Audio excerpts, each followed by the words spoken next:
আজকে আপনারা দেখেছেন দুটো মিছিলই আপনারা দেখেছেন, মনোনয়নপত্র দাখিল হয়েছে ভারতীয় জনতা পার্টির এবং কংগ্রেস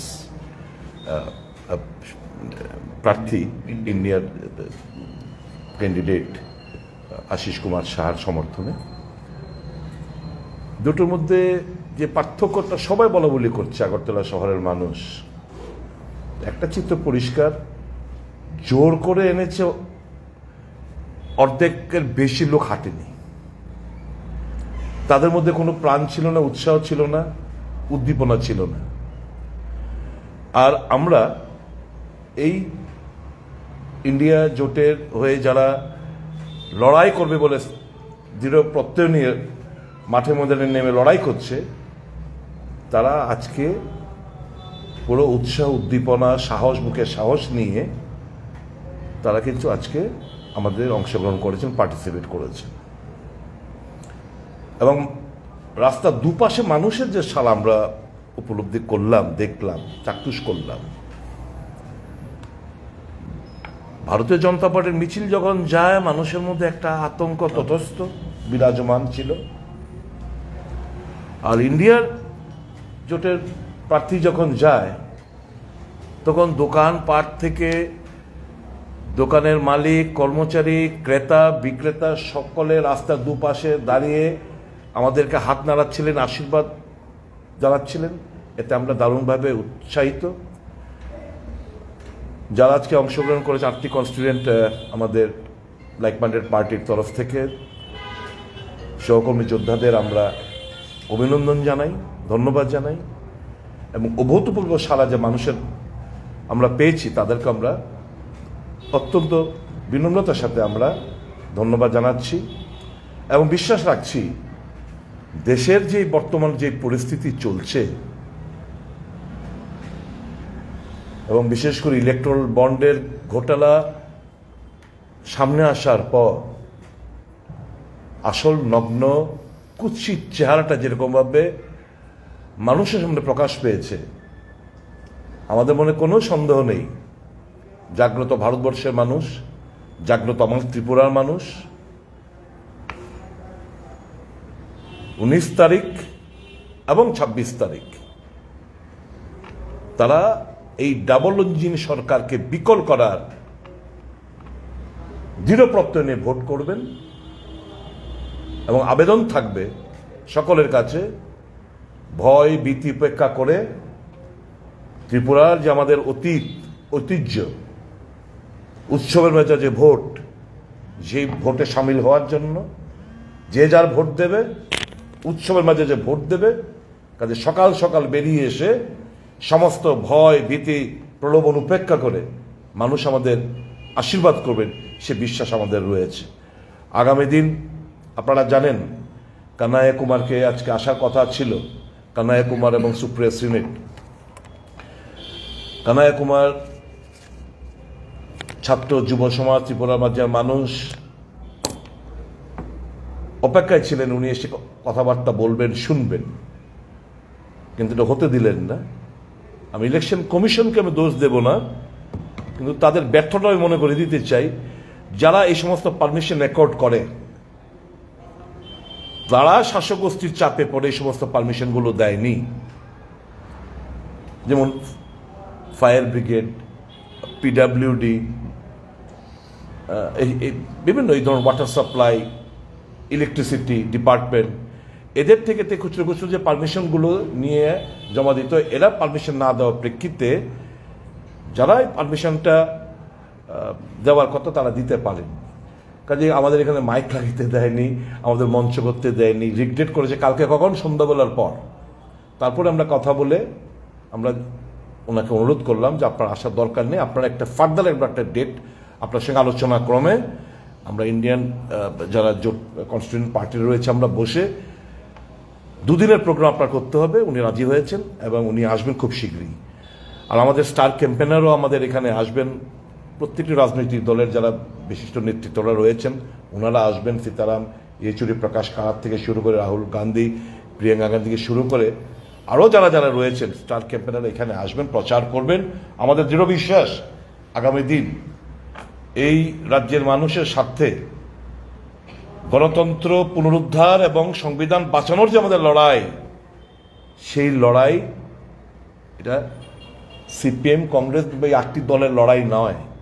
এই লড়াইটা প্রত্যেকটি নাগরিকের লড়াই, আপনাদের অস্তিত্ব লড়াই।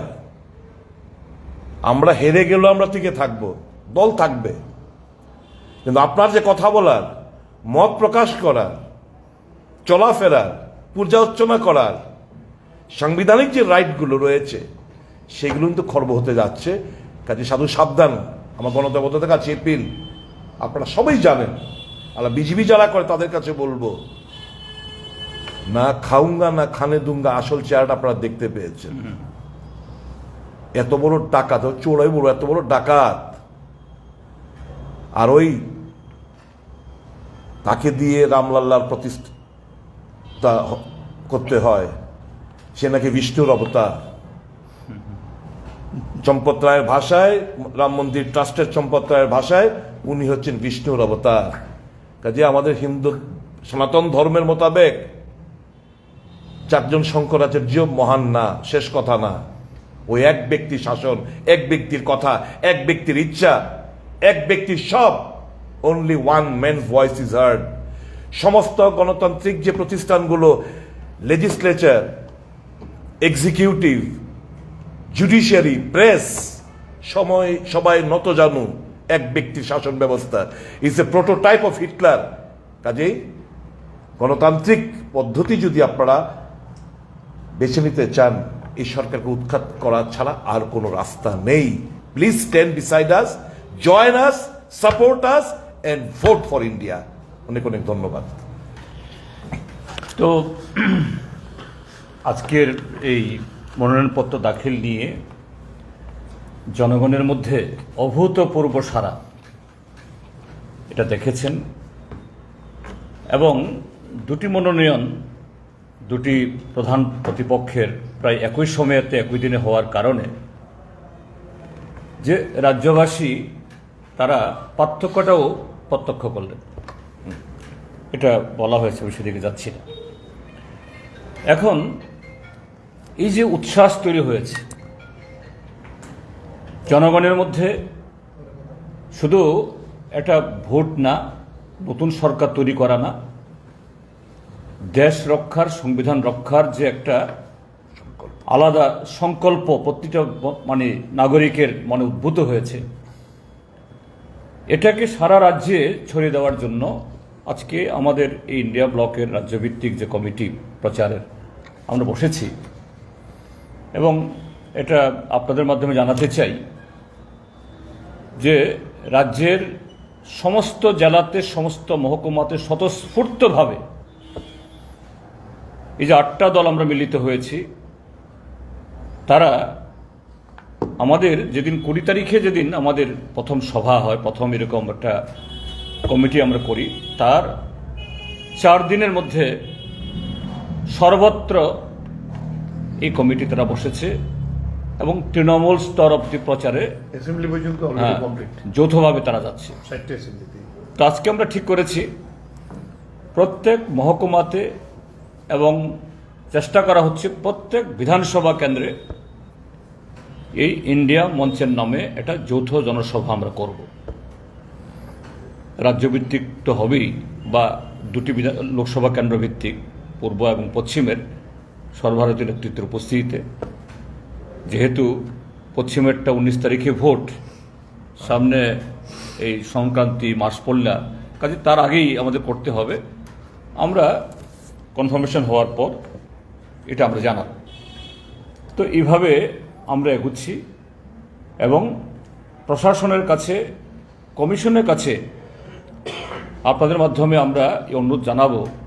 এটা অনুরোধ নয়, এটা তারা এই সাংবিধানিক ভাবে তারা দায়বদ্ধ। আজকে দেখা গেছে অন্যান্য দলের কিছু প্রচার বা এই কি বলে প্রচার সামগ্রী, পতাকা উঠিয়ে ফেলছে প্রশাসন, কিন্তু শাসক দলের আগরতলার যে সমস্ত আইল্যান্ডগুলোতে এটা সাজিয়ে রেখেছে, প্রশাসন টাচ করেনি।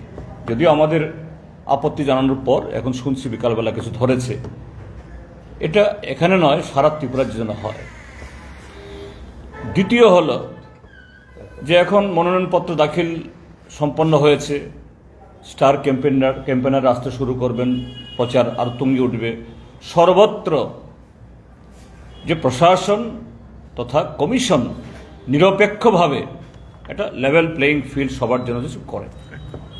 গত 6 বছর যে ধরনের ঘটনাগুলি ঘটেছে তার যেন বিন্দুমাত্র পুনরাবৃত্তি না ঘটে, যেটা ইভেন গত অগাস্টে এই বর্ষনগর এবং ধনপুরে হয়েছে।